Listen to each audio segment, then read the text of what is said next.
percebi que eu podia fazer meu último ano de faculdade já como uma preparação para o concurso. Qual é a sua formação profissional? Eu sou advogado de carteirinha, né? Carteirinha da ordem mesmo.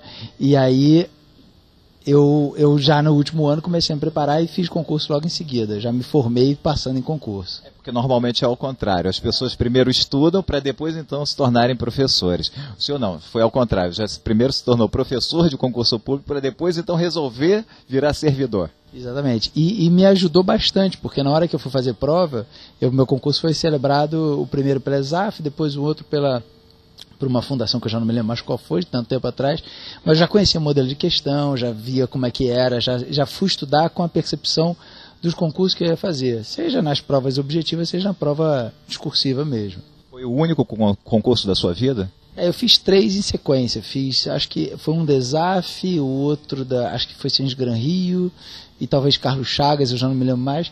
Aí eu passei para 3 áreas de procuradoria e achei que estava na hora de eu parar por ali. Colocou na cabeça, vou ser procurador em esferas diferentes, mas procurador. E na verdade fui me apaixonando pela aula, transformando meu tempo vago em dar aula e não mais me preparar para outros concursos. Não tenho vontade de, pelo menos por hora, de ser juiz ou qualquer outra coisa assim. Talvez um dia que eu quiser me aposentar melhor, mas por enquanto a sala de aula me satisfaz plenamente. O que faz um procurador?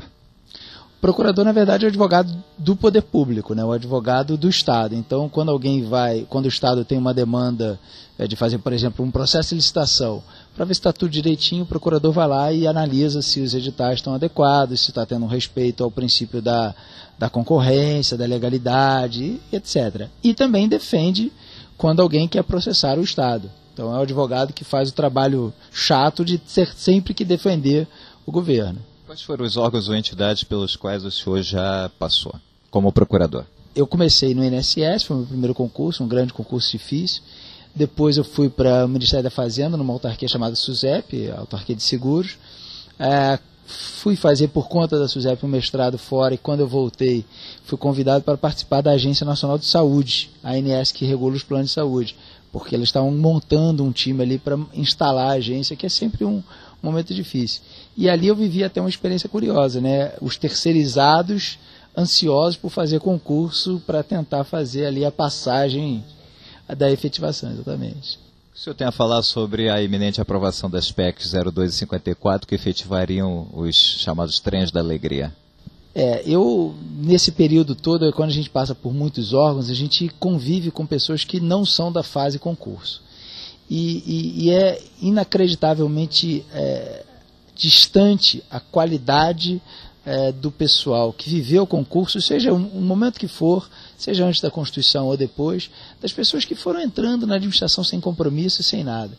Então, dentro de uma estrutura, é importantíssimo quem viveu o concurso, quem teve a dedicação, quem passa por todas as experiências que a gente ouve falar aqui tão bem na TV Concurso. Então, esses projetos de emenda constitucional, elas, além de moral, antiético e tudo, elas não privilegiam o princípio da eficiência. Ele não vai trazer a mais desejada eficiência para a administração pública.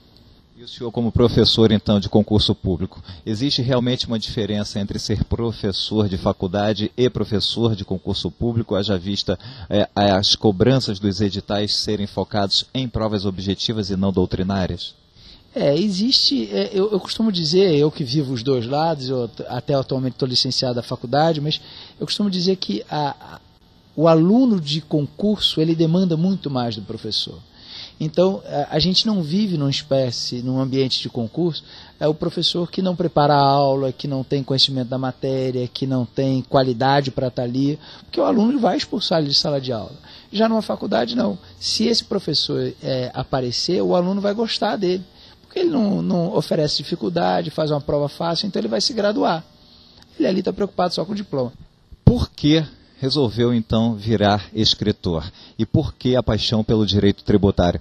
Apresenta o livro para a gente, por favor, close aqui no livro, pela editora Ímpetus. O professor Irapuan Beltrão está lançando Resumo de Direito Tributário. Por que direito tributário? Direito tributário na verdade, uma paixão da época da faculdade. Eu, quando estava ainda na graduação, eu tive um professor que me cativou.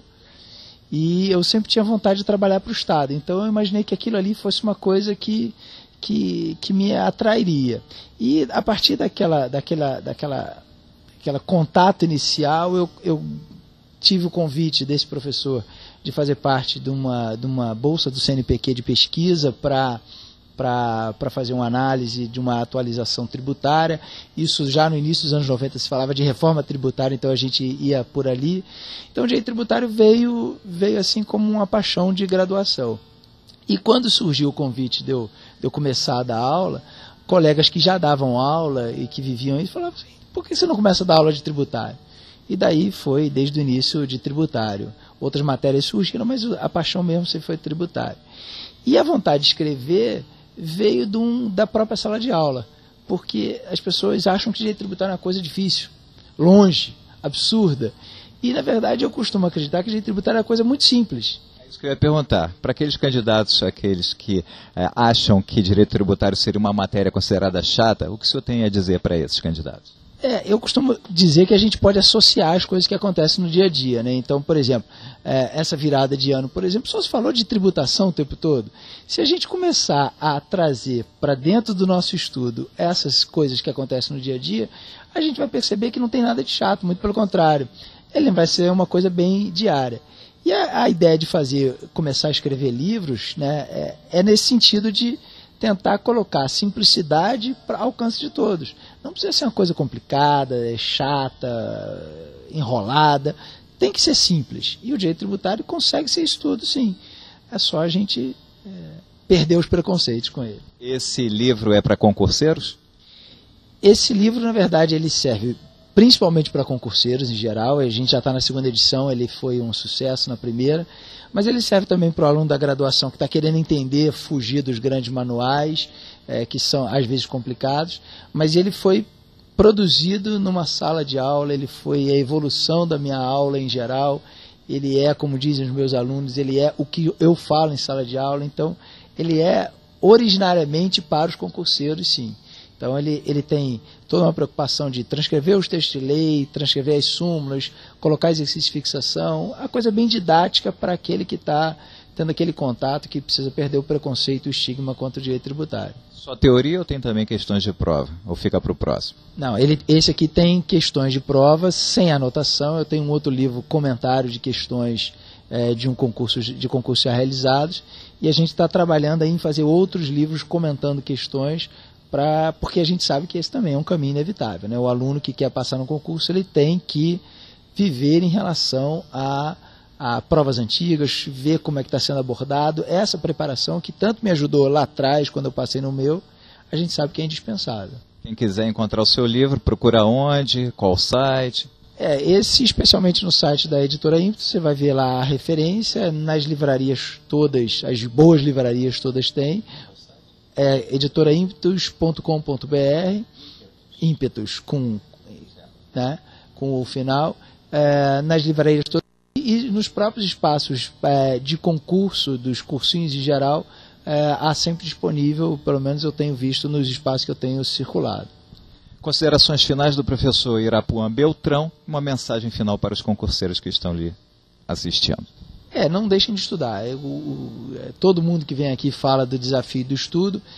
Em relação ao direito tributário, o que eu posso sempre sugerir é que tenham qualquer rompimento imediato com preconceitos e estigmas contra o direito tributário, que ele não é tão pavoroso quanto se imagina. Se eu conseguir gostar, eu costumo imaginar que todo mundo pode gostar de estudar direito tributário. É só tentar simplificar, não complicar e evitar polêmicas inúteis para o fim do concurso propriamente dito.